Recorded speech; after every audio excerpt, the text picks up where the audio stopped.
राम राम हरे हरे, हरे कृष्ण कृष्ण कृष्ण हरे हरे। कहते हैं मोदी है तो मुमकिन है, मैं भी कहती हूँ मोदी जी की गारंटी स्पेसिफिक है, लेकिन शाह है तो राह है हमारे पास। अमित शाह है तो हमारे पास राह है, अजित डोवल जी हैं तो हमारे पास जेम्स बॉन्ड है, डॉक्टर एस जयशंकर जी हैं तो समझिए हमारे पास चाणक्य बुद्धि है।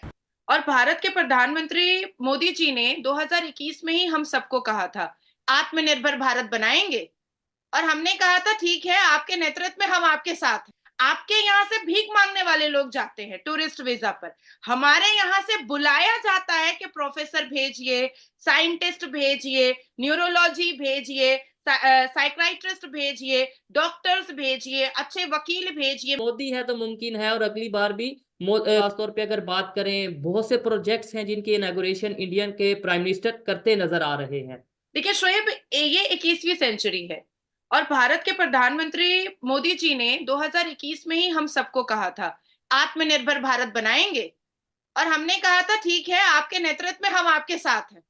तो जैसे जैसे उन्होंने आत्मनिर्भर भारत बनाने के लिए उन्होंने अपने स्टेप्स को आगे बढ़ाया, हम सब उनके साथ उनके उनके नेतृत्व में आगे बढ़ गए। और आज पता चला कि भाई 2035 तक हमारे भारत का इसी टेक्नोलॉजी के जरिया पहला भारतीय स्पेस मिशन भी तैयार हो जाएगा। ज्यादा देर की बात नहीं है, 2 दिन पहले मोदी जी ने विजिट किया था काकरापार एटॉमिक पावर स्टेशन, और उन्होंने कंट्रोल रूम में जाकर के उन सारे ओकेजन को देखा। हमारे यहाँ आप न्यूक्लियर बॉम्ब बोलिए, हमारे यहाँ टेक्नोलॉजी बोलिए, हमारे यहाँ साइंटिस्ट बोलिए, हमारे यहाँ इंजीनियर बोलिए, हमारे यहाँ डॉक्टर्स बोलिए, हमारे यहाँ वकील बोलिए, हमारे यहाँ जजेस बोलिए, हमारे यहाँ न्यूरोलॉजिस्ट बोलिए, हमारे यहाँ एंटरप्रेन्योर बोलिए, सारी चीजों का भरमार पड़ा है।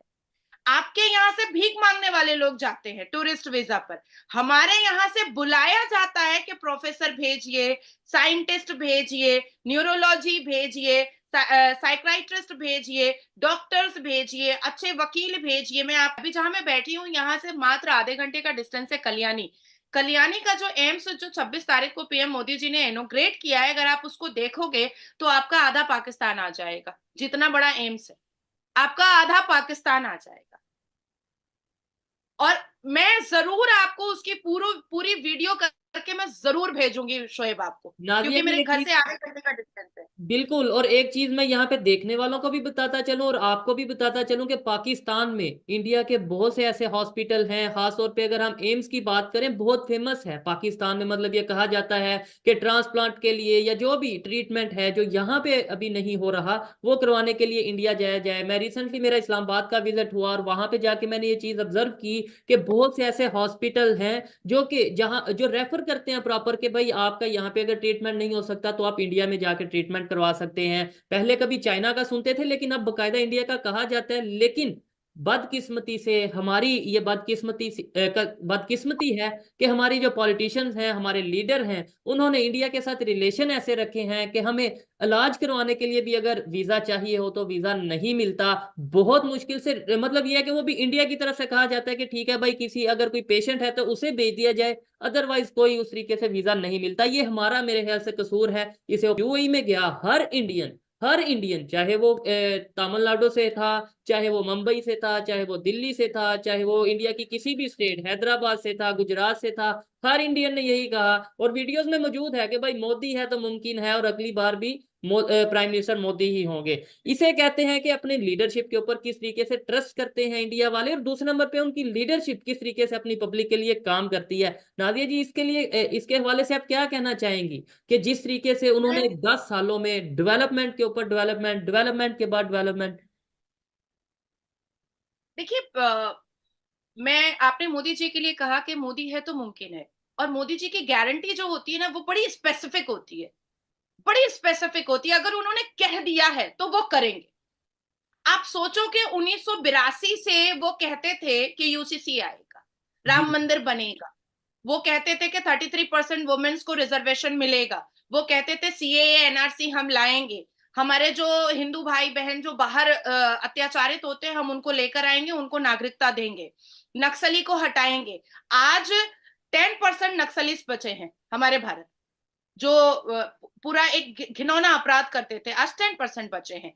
तो जो उन्होंने 82 में कहा है वो आज भी करते हैं। आप कहते हैं मोदी है तो मुमकिन है, मैं भी कहती हूँ मोदी जी की गारंटी स्पेसिफिक है, लेकिन शाह है तो राह है हमारे पास। अमित शाह है तो हमारे पास राह है, अजित डोवल जी हैं तो हमारे पास जेम्स बॉन्ड है, डॉक्टर एस जयशंकर जी हैं तो समझिए हमारे पास चाणक्य बुद्धि है। तो हमें कोई भी अब पीछे नहीं कर सकता है, क्योंकि जो ग्रुप है ना, जो ग्रुप है वो एक अवतार का ग्रुप है।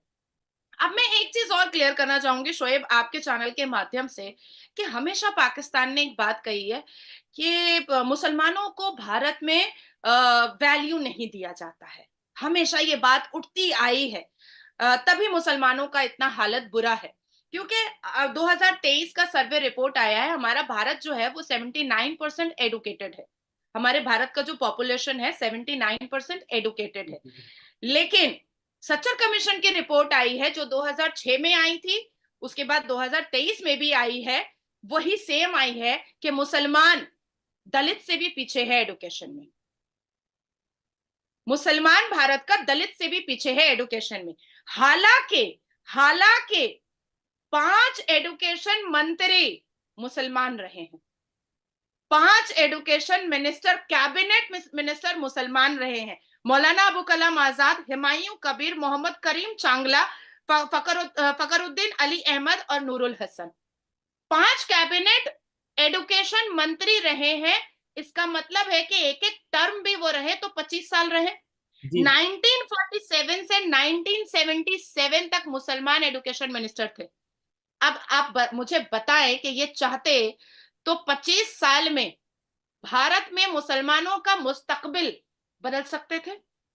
नो डाउट उनको एडुकेशन के में फोकस लाने के लिए, विजन को स्ट्रेट करने के लिए वो उनको शिक्षित कर सकते थे, लेकिन उन्होंने नहीं किया। और ये पूरा का पूरा नेट पर आप गूगल पे सर्च कर सकते हैं कि उन्होंने क्या किया। उन्होंने भारत के दोस्तों, मुझे उम्मीद है कि ये वीडियो आपको पसंद आया होगा। वीडियो पसंद आया तो प्लीज़ हमारे यूट्यूब चैनल सोच टाइम्स को जरूर सब्सक्राइब करें। अगर फेसबुक पे देख रहे हैं तो पेज को भी जरूर फॉलो करें। मैं आपको बता तो सोच टाइम के साथ आप लोग हर दिन एक खबर को देखेंगे। यहाँ पे आपको काफ़ी सारे अलग अलग टॉपिक को कवर किया जाता है, जहाँ पे हम पाकिस्तानी मीडिया रिएक्शन, अगर कोई भी इंडिया में घटना घटे उस पे हो, या फिर यहाँ पे इंडिया में कोई घटना घटे तो उसके रिलेटेड भी वीडियो डालते हैं। उसी के साथ साथ हमारे इस चैनल पे आपको कई सारे शो देखने को मिलते हैं, जैसे सोच टाइम बुलेटिन, जहाँ पे पूरे दिन में कोई भी घटना घटता है तो उसको हम प्रॉपर आपको एक्सप्लेन करके समझाएंगे। और उसी के साथ साथ मैं आपको बता दूँ, आपको यहाँ पे सोच टाइम शो देखने को मिलता है जो कि रोज़ आपको शाम को देखने को मिलेगा। उसी के साथ साथ आपको कई सारे जैसे हिस्टोरिकल टॉपिक हो या फिर हो यहाँ पे डेली का सैटरडे लेट नाइट शो, जहाँ पे सोशल मीडिया पे चलने वाले कोई भी ट्रेंडिंग टॉपिक के बारे में बात करेंगे। ये काफ़ी ज़्यादा हमारा जो चैनल है वाइब्रेंट होने वाला है, काफ़ी बेहतरीन आपके लिए एक ऑप्शन होगा। तो हमारे चैनल को एक बार जरूर विजिट करेगा। आप ये वीडियो यहाँ तक देख रहे हैं, एक बार जरूर सोच टाइम को विजिट करें और सब्सक्राइब करें। इस चैनल को आप सब्सक्राइब करने के बाद मेरे हिसाब से और किसी भी चैनल को आपको सब्सक्राइब करने की जरूरत नहीं है, क्योंकि यहाँ पे आपको हर एक टॉपिक के रिलेटेड वीडियो देखने को मिल जाएगा। तो प्लीज़ सोच टाइम्स को जरूर सब्सक्राइब करें।